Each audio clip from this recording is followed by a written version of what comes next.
udah kejang-kejang dia dipukulin sampai nggak sadarkan diri dan nggak digubris permintaan tolongnya.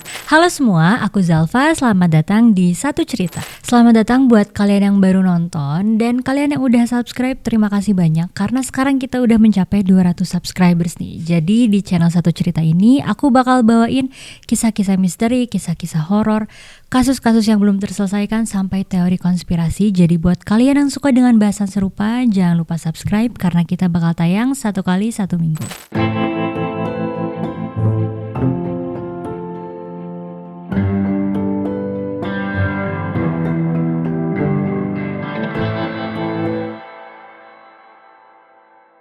So, hari ini satu cerita apa yang bakal aku bawain? Sini aku ceritain. Hari ini cerita yang bakal aku bawain lumayan bakal panjang sih. Tapi buat kalian para penggemar Squid Game pasti bakal suka sama video ini. Dan di sini ada nggak yang ngikutin seriesnya Squid Game di Netflix? Jadi buat kalian yang belum tahu, Squid Game itu adalah series di Netflix yang ceritanya ini lumayan menarik guys. Karena mereka itu menceritakan permainan bertahan hidup yang diadaptasi dari permainan anak-anak tradisional Korea. Tapi bedanya lebih kejam aja sih. Jadi siapapun yang kalah di permainan itu nyawa adalah bayarannya. Nah, orang-orang yang ikut Squid Game itu atau yang terlibat di Squid Game adalah orang-orang yang memiliki masalah ekonomi guys. Jadi mereka itu memiliki ekonomi yang cukup sulit gitu ya. Orang-orang miskin yang terlilit hutang dan mereka ikut Squid Game ini ada tujuannya. Kenapa mereka ikut Squid Game? Karena kalau misalkan kita menang nih di permainan Squid Game, kita bakal dapat uang tunai dengan nominal yang sangat besar.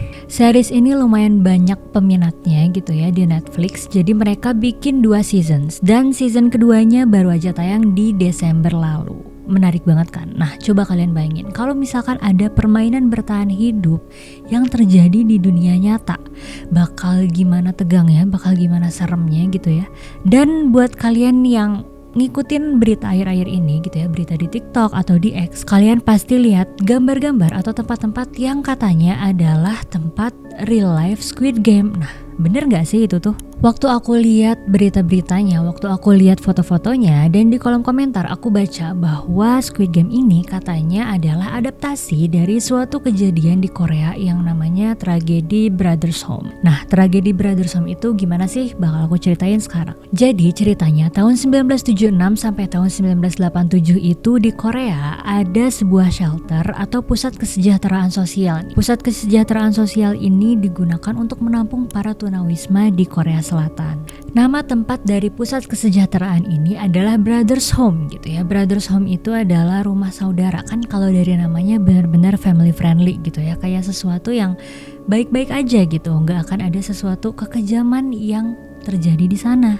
Kenapa sih waktu itu Korea Selatan membangun Brothers Home? Nah, alasannya adalah karena waktu itu bakal diadakan Asian Games 1986 dan Olimpiade 1988 di Korea Selatan. Nah, Korea Selatan itu lagi berada di pemerintahan yang otoriter dan salah satu kebijakan mereka adalah purifying the streets atau memurnikan jalan. Kenapa pengen memurnikan jalan? Supaya ketika Asian Games dan Olimpiadenya itu dilaksanakan, Korea Selatan terbebas dari yang namanya tunawisma gitu di jalan. Jadi mereka menganggapnya Korea Selatan itu bersih. Pemerintah di sana mau show off nih, mau pamer ke negara-negara lain kalau negara Korea Selatan itu negara yang bersih dari tunawisma. Tapi guys, kenyataannya yang ditampung di Brothers Home itu bukan cuma para tunawisma, tapi penyandang disabilitas juga ditampung di sana. Mulai dari anak-anak di bawah umur sampai yang udah tua banget juga ada di Brothers Home gitu. Jadi pemerintah Korea Selatan gak pengen ada tunawisma atau penyandang disabilitas yang kelihatan pada saat itu. Oke, mungkin cukup masuk akal ya kenapa para tunawisma itu dikumpulkan di satu pusat kesejahteraan sosial gitu supaya bisa dapat tempat tinggal yang lebih layak dan di sana bisa dikasih pelatihan-pelatihan atau pengembangan skill gitu. Juga untuk penyandang disabilitas mungkin bisa diberikan fasilitas atau bantuan yang lebih memadai gitu ya. Dan orang yang menjalankan Brothers Home ini sampai mendapatkan medali penghargaan guys, karena katanya dia sudah membangun pusat kesejahteraan sosial yang patut dicontoh sama negara-negara lain. Dan orang tersebut bernama Park In-keun. Park In-keun ini adalah mantan sersan tentara di Korea Selatan. Nah, tadi kan aku bilang kalau kalau misalkan Brothers Home itu adalah pusat kesejahteraan sosial gitu ya. Tapi kenyataannya Brothers Home ini bukan menyejahterakan orang-orang yang ada di sana, sangat berbanding terbalik sama namanya. Mereka diperlakukan sangat-sangat tidak manusiawi. Harusnya di sana mereka mendapatkan fasilitas yang bagus gitu ya, karena Brothers Home ini adalah program di bawah pemerintah. Tapi kenyataannya penyandang disabilitas dan tunawisma di sana mereka dipaksa untuk kerja dari pagi sampai malam, benar-benar nggak kenal waktu di pabrik yang memproduksi segala banyak barang. Udah kerja nggak kenal waktu, mereka juga nggak mendapatkan gaji yang layak. Dan ada juga beberapa laporan yang bilang kalau misalkan mereka ini ada yang sama sekali nggak digaji guys. Uang nggak dapet, makanan juga mereka dapetnya nggak layak guys. Jadi orang-orang di sana tuh mengalami gizi buruk. Dan dengan keadaan yang kayak gitu, Park In-keun tetap meminta semua orang yang ada di Brothers Home untuk bekerja guys. Nah menurut aku yang sama atau mirip sama kayak Squid Game gitu ya, orang-orang menyamakan Brothers Home dengan Squid Game adalah ketika orang-orang di Brothers Home ini bekerja, di sana mereka harus menggunakan seragam guys. Entah itu seragam bekas militer ataupun seragam olahraga yang berwarna biru. Nah kalau di Squid Game kan warnanya hijau nih. Di Brothers Home itu mereka pakai pakaiannya warna biru. Dan kalau kalian lihat fotonya ini mirip banget kayak pakaiannya Squid Game, tapi bedanya ya cuma di warnanya aja. Hal lain yang mirip sama seriesnya Squid Game, si Brothers Home ini pemimpin mereka itu adalah pemimpin yang sadis banget. Mereka itu menamakan hukuman sebagai permainan. Jadi yang seharusnya hukuman itu dilabelin permainan sama mereka guys. Salah satu permainan yang lumayan terkenal di sana adalah permainan kendaraan bermotor. Jadi basically ini adalah sebuah hukuman sebenarnya. Jadi kalau misalkan ada orang yang dihukum, nanti pemimpinnya akan meneriakkan indikator kiri gitu. Dan ketika pemimpin itu meneriakkan hal itu, orang yang diberi hukuman akan dipukuli matanya hingga memar dan merah. Selain itu ada permainan lain namanya permainan Hiroshima. Jadi permainannya ini orang-orang di sana digantung terbalik di atas tempat tidur mereka, ya kayak bentuknya kayak kelelawar lah. Dan kalau misalkan orang-orangnya pusing atau misalkan gak kuat gitu ya sampai jatuh, yang jatuh itu bakal langsung dipukulin guys. Hukuman-hukuman yang dibalut dengan kata permainan ini yang bikin orang-orang berspekulasi bahwa Brothers Home ini yang menginspirasi adanya series Squid Game. Orang yang menjalankan Brothers Home ini yang tadi aku sebut namanya Park In-keun, dia ini menjalankan Brothers Home layaknya seorang diktator guys. Dia membentuk beberapa peleton yang isinya itu di sana orang-orang yang harus bertahan hidup dengan cara bersaing dengan menganiaya satu sama lain. Tadi juga aku bilang bahwa di Brothers Home itu ada anak-anak yang di bawah umur juga guys. Nah ketika mereka dipekerjakan, kalau misalkan hari itu nggak memenuhi kuota pekerjaannya, anak-anak itu akan dipukuli sama tongkat baseball sampai memar-memar guys. Dan benar-benar nggak ada ampun. Aku juga menemukan ada satu kesamaan lagi antara Brothers Home dan Squid Game. Jadi Brothers Home ini dibangun di balik tembok-tembok yang tinggi banget guys, kayak tempat yang terisolasi. Dan Squid Game itu dilaksanakan di pulau yang orang-orang pun nggak tahu kan di mana keberadaannya. Jadi kayak pulau yang terisolasi sama juga gitu. Waktu malam hari di Brothers Home itu semua pintu dikunci dari luar dan nggak boleh ada orang yang berusaha kabur gitu, karena kan di sana ketat banget. Kalau misalkan ada orang yang berusaha kabur, mereka akan ditarik paksa, dihukum dengan cara mereka harus pakai karung berwarna merah. Dan karungnya itu bertuliskan, "Saya orang berdosa yang melanggar firman Tuhan." Bahkan Brothers Home yang ada di Busan itu kapasitasnya sebenarnya cuma 500 orang guys. Tapi pada kenyataannya Brothers Home itu dihuni sama lebih dari 4.300 orang. Bener-bener gak kebayang seenggak nyaman apa orang-orang yang tinggal di sana. Dengan banyaknya orang yang ditampung di Brothers Home, ternyata yang tinggal di sana itu nggak semuanya tunawisma guys. Ini bener-bener aneh dan jahat banget sih menurut aku. Kan tadi aku bilang kalau misalkan Brothers Home ini adalah program under government gitu ya, di bawah pemerintahan. Jadi otomatis pembiayaan si Brothers Home itu untuk penyaluran bantuannya pasti dari pemerintah dong. Dananya ini akan terus bertambah ketika kuantitas di dalam Brothers Home itu atau jumlah orang-orang di dalam Brothers Home itu bertambah. Karena kan ya masuk akal gak sih kalau misalkan banyak orang ya banyak juga bantuan yang harus disalurkan. Tapi orang-orang yang mengelola Brothers Home ini greedy guys. Mereka ini mau menggelapkan uang dan pengen uangnya tambah banyak. Jadi mereka cari cara lah gimana biar uangnya itu tambah banyak gitu, biar bisa mereka gelapin. Mereka itu menculik orang-orang yang sebenarnya punya rumah dan gak tunawisma guys. Mereka menculik secara paksa supaya jumlah orang di Brothers Home itu bisa bertambah. Menurut laporan dari beberapa pemberitaan juga, sebenarnya yang tunawisma di Brothers Home itu cuma 10% dari total guys. Jadi benar-benar sedikit banget, sisanya mereka itu diculik secara ilegal dan sebenarnya mereka punya keluarga. Gila banget gak sih? Mereka melakukan penculikan secara ilegal gitu, menarik orang-orang biar ya jauh dari keluarganya. Kalau misalkan di Squid Game itu perbedaannya, orang-orang itu kan atas kemauan sendiri gitu ya, mereka ikut ke Squid Game. Tapi ini Brothers Home ini benar-benar gila sih, mereka malah menculik orang. Waktu awal berita-berita tentang Brothers Home ini naik, aku tuh mikir kayak ini bohongan atau beneran gitu ya. Karena aku mikirnya mungkin berita ini dinaikkan sengaja, karena kan Squid Game lagi tayang gitu, supaya peminat atau penontonnya jadi banyak. Tapi setelah aku baca lebih dalam, aku riset lebih dalam, ternyata memang ada kesaksian dari para penyintas Brothers Home guys. Dan aku bakal ceritain sudut pandang dari 3 orang penyintas Brothers Home.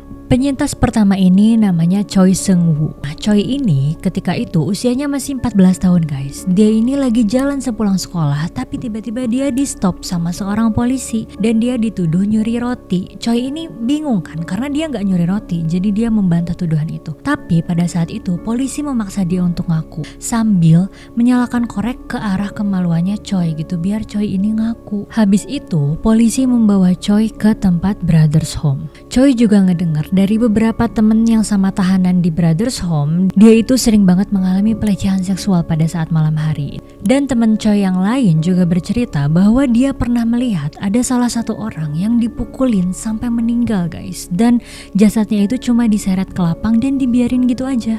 Katanya kematian yang terjadi di Brothers Home itu nggak pernah dilaporkan ke pihak berwajib. Jadi kalau misalkan ada yang meninggal di sana, jasadnya dikubur di sebuah lapang luas aja. Penyintas kedua bernama Han Jong Son.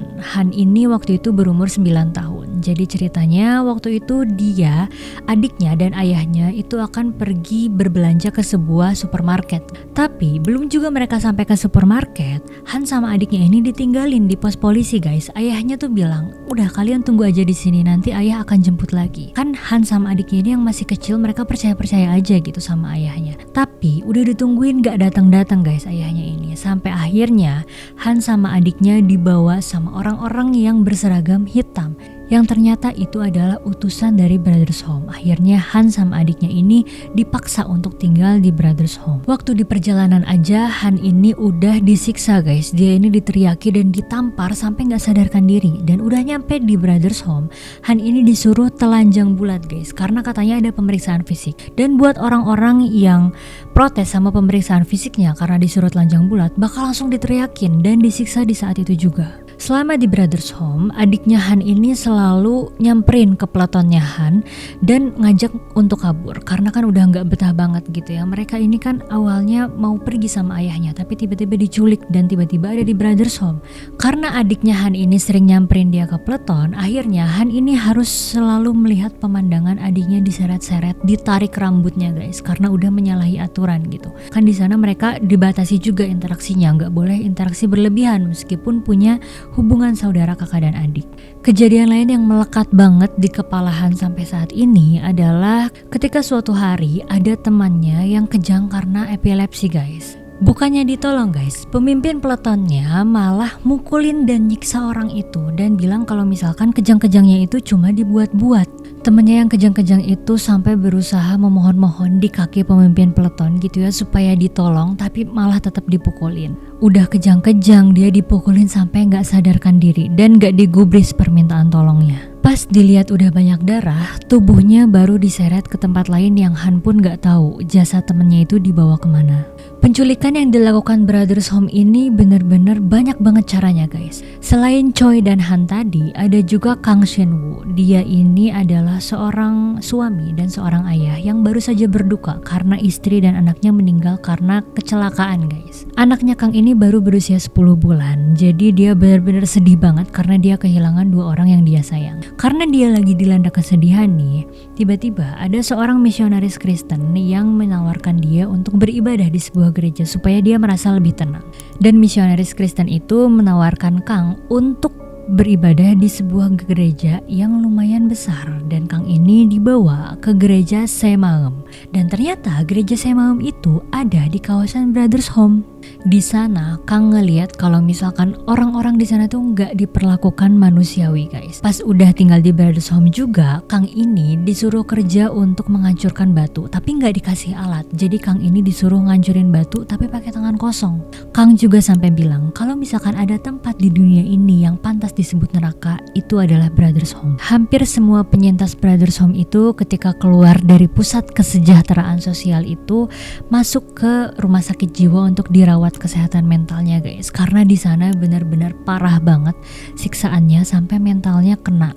Pada akhirnya Brothers Home ini ditutup tahun 1988 dan ketika konstruksinya itu digali ditemukan ada 100 tulang manusia bahkan lebih. Tapi diperkirakan ada lebih dari 657 orang yang meregang nyawa di sana dan diculik secara ilegal untuk tinggal di Brothers Home. Nah terus gimana dong nasib Park In-keun nih yang menjalankan Brothers Home gitu, karena kan dia sudah melanggar HAM. Ternyata Mahkamah Agung Korea Selatan pada tahun 1989 ini membebaskan Park In-keun dari tuduhan itu. Dan Park In-keun juga membantah melakukan kesalahan yang tadi aku sebutkan gitu, melanggar HAM. Dia ngaku kalau misalkan dia itu cuma dapat arahan dari pemerintah dan Park In-keun ini cuma ditahan 2 tahun penjara guys. Dan vonisnya itu karena penggelapan uang serta pelanggaran kecil-kecilan. Ketika penyelidikan mau dilakukan lagi lebih lanjut nih, karena udah lebih banyak penyintas yang speak up, penyintas Brothers Home ini, ternyata banyak banget pihak yang menutupi. Jadi kasus ini benar-benar nggak dibuka lagi karena banyak backingannya Park In-keun lah istilahnya. Dan sekarang keluarganya Park In-keun ini tinggal bahagia di Australia guys. Benar-benar miris banget. So menurut kalian gimana guys soal kasus Brothers Home yang katanya menginspirasi series dari Squid Game? Menurut aku memang ada beberapa kesamaan sih dari beberapa aspek gitu ya. Kayak yang tadi aku bilang, kalau misalkan di Brothers Home mereka harus bekerja pakai seragam gitu, dan seragamnya adalah seragam olahraga berwarna biru. Kalau Squid Game kan warnanya hijau. Terus dari mulai tempat yang terisolasi, kalau misalkan Brothers Home kan temboknya tinggi-tinggi, tapi kalau Squid Game mereka dilakukan di pulau yang terpencil dan gak ada yang tahu itu di mana. Tapi menurut aku perbedaannya ya Brothers Home benar-benar lebih kejam sih dan terjadi di dunia nyata gitu. Buat kalian para penggemar Squid Game, apakah ada teori lain selain Brothers Home yang digadang-gadang sebagai real life Squid Game? Coba tulis di kolom komentar di bawah, dan tulis juga di kolom komentar di bawah cerita atau hal apa lagi yang harus aku bahas di episode selanjutnya. Kalau gitu, terima kasih buat semua yang udah nonton. Mohon maaf kalau ada salah-salah kata. Aku Zalfa, sampai jumpa di satu cerita berikutnya. Dadah!